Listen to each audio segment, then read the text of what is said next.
Toughest exam है India का, UPSC, उसकी 2.5 लाख की फीस को हम 7,500 में कर दिए।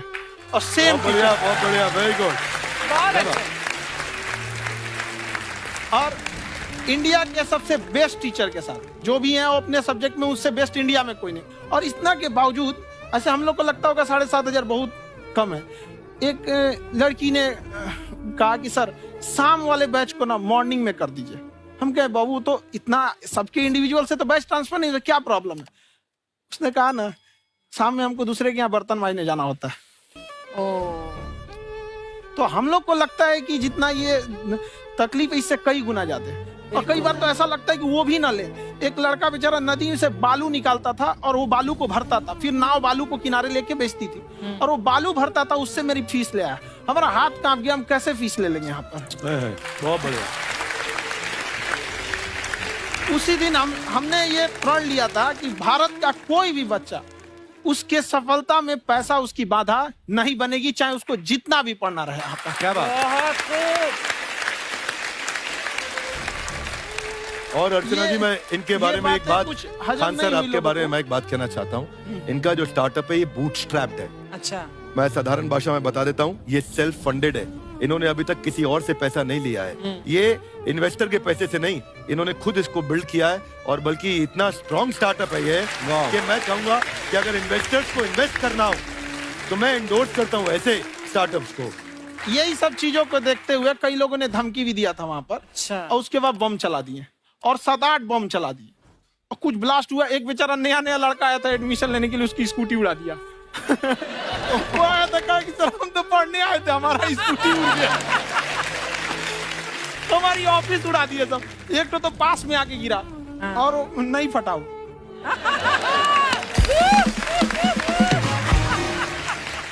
बाद में बहुत सारे लोग धमकियां दिए, लेकिन कहते हैं ना सूरज कितना भी तेज चमक ले समंदर नहीं सुखा सकता। वाह वाह वाह, क्या बात है।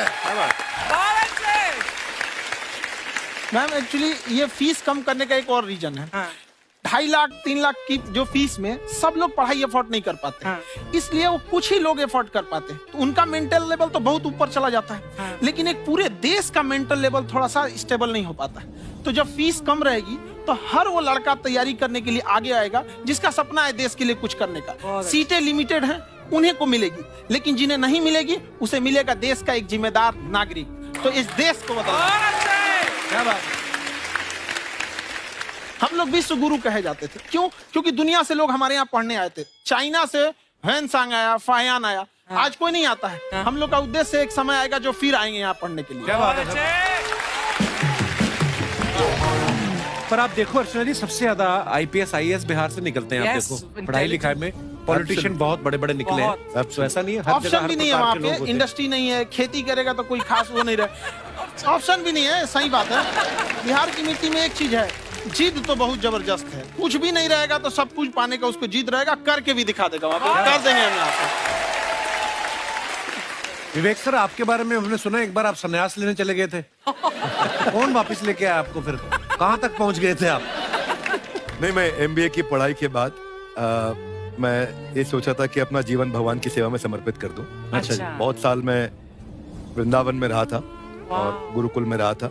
अच्छा। और वहाँ सेवा करना, बहुत अच्छी शिक्षा मिली। मैं बोलता हूँ मेरी असली एमबीए वही थी, मोस्ट ब्यूटीफुल एसोसिएशन। और मैं वहाँ भगवत गीता पढ़ी, जहाँ मुझे गीता से लगाव हुआ। तो मेरे गुरुजी का आदेश था कि आप भगवत गीता को बिजनेस मैनेजमेंट के साथ जोड़ के देश दुनिया में बताओ। मेरे को लगा बड़ा मुश्किल काम है। मैंने बाद में देखा कि डॉक्टर स्टीफन कॉवी, जिनकी किताब है 7 habits of highly effective people, आप सबने पढ़ी हो। उन्होंने बोला मैंने 7 हैबिट भगवत गीता से लिए। और हमारे देश के लोग ऐसे हैं जो मेरी किताब पढ़ते हैं, जो कि 3.5 मिलियन कॉपीज बिक चुकी हैं, और भारत में भगवत गीता नहीं पढ़ते। तो मुझे लगा कि मैं गीता विद मैनेजमेंट के ऊपर आकर के बातचीत करूं। मुझे लगा बहुत कठिन होगा, पर मेरे गुरुजी का आदेश था कि कठिनाई आपको तभी तक दिखेगी जब कठिनाई को देखोगे। तो एक छोटा उन्होंने मुझे बताया, पूछा कि इस कमरे में लाल रंग कितनी जगह है, देखो आप भी एक बार जरा देख के बताओ। 7-8 जगह लाल रंग दिख रहा है यहाँ पे आपको? 1 ये 2, वो लाल रंग टी शर्ट पे 3 4 5, ये लाल हो गया 6, उधर लाल हो गया 7, एप्पल लाल, बिल्कुल ठीक 7। पर जब आप लाल रंग ढूंढ रहे थे तो क्या आपको हरा रंग दिख रहा था? Yes no? नहीं। जब आप लाल रंग ढूंढ रहे थे तो क्या आपको काला रंग दिख रहा था? Yes no? नहीं। नो। जिंदगी भी ऐसी है, जो ढूंढोगे वही मिलेगा, बाकी कुछ नहीं मिलेगा। तो उन्होंने कहा कि आप इसी सोल्यूशन पे फोकस करो और गीता के मैसेज को पहुंचाओ। तो मैं बिजनेस मैनेजमेंट के प्रोग्राम्स कॉर्पोरेट्स में करने शुरू किए, क्योंकि गीता पहला मोटिवेशनल सेमिनार जो पृथ्वी के इतिहास में कपिल जी हुआ, वो कृष्ण ने दिया था। पहले मोटिवेशनल स्पीकर इस पृथ्वी के इतिहास के कृष्ण थे, जिन्होंने अर्जुन को रणभूमि में मोटिवेट किया था। बड़ी पेशेंस कृष्ण ने अपने लीडरशिप क्वालिटी से दिखाई, वो मुझने मुझे बड़ा इंस्पायर किया, वो चर्चा ने इंस्पायर किया, और डिस्कशन ने इंस्पायर किया। तो उस डिस्कशन को मैं आज भी लेके चलता हूं अपने साथ। कहाँ सर, हमने सुना है आप 5 स्टार में रुके थे कल और नीचे जाके वड़ा पाव खाने गए आप रेहड़ी पे। एक्चुअली क्या है ना कि वहां जो चीजें सीखने को मिलती है ना, खाली पेट और खाली जेब इंसान को जो सिखाते हैं वो किसी यूनिवर्सिटी कॉलेज में नहीं सिखाया जाता। और गरीबी बड़ा बेशरम चीज होती है। तो कहते हैं कि मौत भी तू जल्दी आया कर गरीब के घर में, कफन का पैसा भी खर्च होता है दवाइयां खरीदते खरीदते। हाय हाय हाय, क्या बात है। और खान सर की खासियत ये है कि जिसको तो पढ़ना है, जिसको एजुकेशन चाहिए, वो तो इनका वीडियो देखते हैं। लेकिन वैसे भी कई लोग, जैसे अर्चना जी बात करी थी, कहती मैंने जब देखना शुरू किया तो मैंने बैक टू बैक इतने सारे वीडियोस देखे, क्योंकि आपका जो तरीका जो बोलने में, एक तो इनकी जो टोन है पढ़ाने में, और साथ साथ में जो ह्यूमर आता रहता है, तो उसकी वजह से और भी इंटरेस्टिंग हो जाते हैं आपके वीडियो। शुरुआत में हम लोग जब स्टूडेंट लाइफ में थे, या हम कई स्टूडेंट को भी देखते हैं, वो बेचारे जब थक जाते हैं तो आपका शो देखने लगते हैं। तो शुरू में हमको लगता था जब कि अरे ये हमारी पढ़ाई उसके लिए है, लेकिन पढ़ाई में थक जाता है, शो देख के नहीं थक जाता। तो हमने सोचा दोनों को मिक्स कर देते हैं। तो हमने उसको, और आज आपको पता नहीं हमने भी यही किया है। मिक्स करने। हमारे एजुकेशन सिस्टम में 2 कमी है, एक एजुकेशन की, दूसरा सिस्टम की। आप पटना से है ना? हाँ। हमें भी पटना पसंद है। बस कोई पटाने वाला चाहिए। नहीं, मजाक नहीं कर रहे हैं। आपका जो चैनल है, हम दिन में 10 बार आपके चैनल को सब्सक्राइब करते हैं। अरे हाँ, और बेल आइकन तो हम इतना जोर से दबाते हैं कि बाकी यूट्यूब वाले बाहर निकल के देखते हैं कि ये कौन है जिसने इनका चैनल इतना जोर से दबा दिया बेल आइकन। बुढ़िया, तो शर्म नहीं आती है? आते ही फ्लर्ट शुरू कर दिया ना तूने। तो जाते हुए करते हैं क्या? विवेक जी नमस्ते। आपसे काम था छोटा सा, कर देंगे आप? ये क्यों करेंगे? नहीं, गुरुजी हमेशा अपने वीडियो में कहते हैं कि विवेक से काम लो, विवेक से काम लो। विवेक मतलब दिमाग से काम लो आप। हाँ, तो विवेक जी अपने दिमाग से ही काम लेंगे। बहुत दिमाग है उनके पास। ये देखिए, जो आदमी, आपको मैं बताइए, जो आदमी बिना फिल्म किए कपिल शर्मा शो में आ गया, कितना दिमाग होगा उसके पास। लेकिन एक बात है जिसकी वजह से हम आप तीनों से नाराज हैं। क्यों? क्या बात? हर चीज में मोटिवेट मोटिवेट मोटिवेट क्या होता है? सच कह रहा है, जब भी ये शब्द सुनते हैं हमें लगता है कोई हमें चिढ़ा रहा है। बदल दीजिए ना, खाली मोटिवेट बोलना ही क्यों जरूरी है? कुछ और कीजिए। रोटी वेट, छोटी वेट, पतली वेट, कुछ भी बोलिए, मोटिवेट हटाइए। तो गुड़िया, तू भी एक्सरसाइज किया कर ना, देख डॉक्टर साहब ने कितना वजन कम किया है, तू भी कर ले। ठीक है, फिर मोटिवेट से ही चला लेंगे। लेकिन मोटिवेशन कोई बुरा बात नहीं है। हमारे दादाजी भी वैसे बहुत मोटिवेट करते थे। हाँ, एक बार तो तालाब में डूब रहे थे हमारे दादाजी। हमारे पास रस्सी भी था, ट्यूब भी था, फिर भी हम अपने दादाजी को बचा नहीं पाए। क्यों? क्योंकि हमने उनकी ओर तिनका फेंका ना, वही कहते थे डूबते को तिनका का सहारा काफी। नहीं लगा सहारा, दादाजी बुड़बुड़ बुड़बुड़ बुड़बुड़।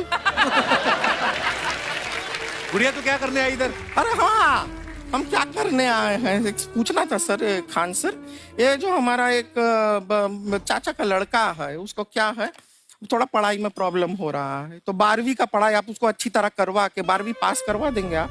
करवा देंगे, वेरी गुड, बात कर लेते हैं। हाँ, राम सरोवर, देखो हमारा बात हो गया है। ये 10वीं जो तुमसे नहीं दिया जा रहा है वो नहीं देना है।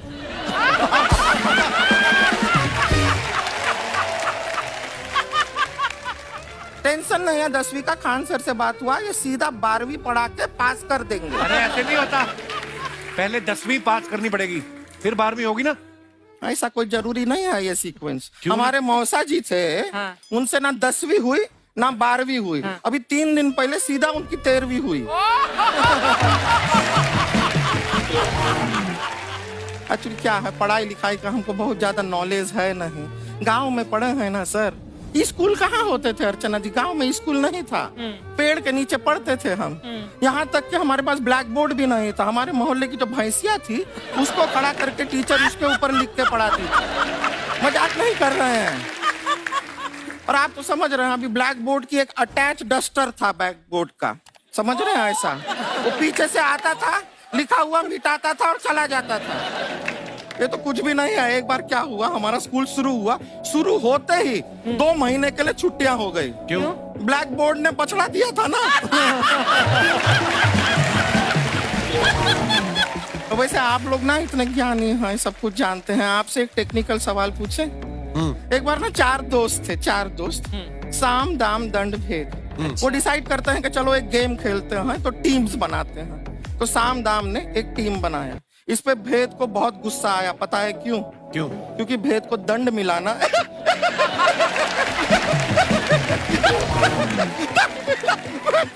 ये सिर्फ हंसती नहीं है सर, थोड़ा सा पेट्रोल पिला दो स्टार्ट भी हो जाती है। इतना है, क्यों और भी बता दीजिए। जब हम बीमार होते हैं हम डॉक्टर के पास नहीं मैकेनिक के पास जाते हैं, और डिटेल दे दीजिए। ऐसा कुछ नहीं है सर, ये बोलते हैं खाली। लेकिन अभी एक रिक्वेस्ट था सर, हमारा एक भाई है, पुरुषोत्तम नाम है उसका, वो गांव से आया हुआ है, आप लोग थोड़ा उससे सब बातचीत करेंगे, थोड़ा उसको प्रोत्साहन देंगे। और शर्मा जी आपसे भी एक रिक्वेस्ट था, आपसे हमने कभी कुछ मांगा नहीं है, पुरुषोत्तम आएगा ना, एक बार बस उससे कह दीजिएगा, पुरुषोत्तम तुम कितने हैंडसम हो। मैंने देखा ही नहीं अभी तक। हाँ तो देख के बस बोल दीजिएगा तुम ठीक है। कितने हैंडसम हो, ऐसा बोल दीजिएगा प्लीज। ठीक है। हम बुला लेते हैं पुरुषोत्तम।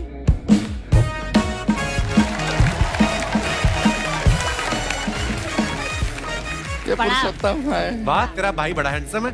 है तो हमारे खानदान में सब हैंडसम है, ज्यादा चापलूसी करने का जरूरत नहीं है। देखा हमारा यहाँ पे कितना चलता है। एक नंबर दीदी, एक नंबर। सब लोग हैं, नमस्ते कर दो। ये बड़ा अच्छा लड़का है, गांव में ना भैंस चराता है, इसको थोड़ा मोटिवेट कीजिए ना। नहीं तो मतलब भैंस चराते हैं तो मोटिवेट करके क्या होगा, शेर चराएगा बाद में। अरे शेर चराएगा तो शेर इसको चर नहीं जाएगा। नहीं नहीं, ऐसे हम खाली कह रहे हैं, तुम्हारा चेहरा थोड़ा बकरी जैसा है ना, तो वैसे ये सब बड़े बड़े लोग हैं। इनको बताओ क्या बनना चाहते हो जीवन में आगे? HR। HR? अरे वाह, देखे कोई बड़ा कंपनी में ह्यूमन रिसोर्स का काम करेगा ये। अरे HR मतलब दीदी Hrithik Roshan, tiny tin tin tiny tin tin. ना जूता पहनने का काम किया करो, जूता खाने का नहीं। काम किया है, कुछ बड़ा किया है लाइफ में? किया है ना दीदी, एक बकरी के बच्चे को बड़ा किया है। तो क्या जिराफ बना दिया बकरी के बच्चे को? अरे कुछ अलग किया है। हाँ दीदी, अलग किया है। वही बकरी का बच्चा भैंस का दूध पीने जा रहा है, तो हमने उसको अलग किया है। इससे नहीं होगा, मैं रहने दो, इधर आओ। ये देखो इतना बड़ा बड़ा लोग बैठा है, इनके सामने ऐसा बातें करोगे? इनसे मिलो, इनसे मिलो। विवेक जी तो कितना मार्केट के बारे में भी जानते हैं, मार्केट का कोई सवाल पूछो इनसे। सर परसों जो है मार्केट में हमारी साइकिल गायब हो गई, आपने देखा है क्या? हमारी साइकिल गायब हुई ना? हाँ। इसलिए दिमाग से पैदल हो तुम, पैदल समझते हो? हाँ चल लोगे 20 कदम चलोगे? हाँ। घूमो जरा, अभी 20 कदम चल के दिखाओ। निकलो।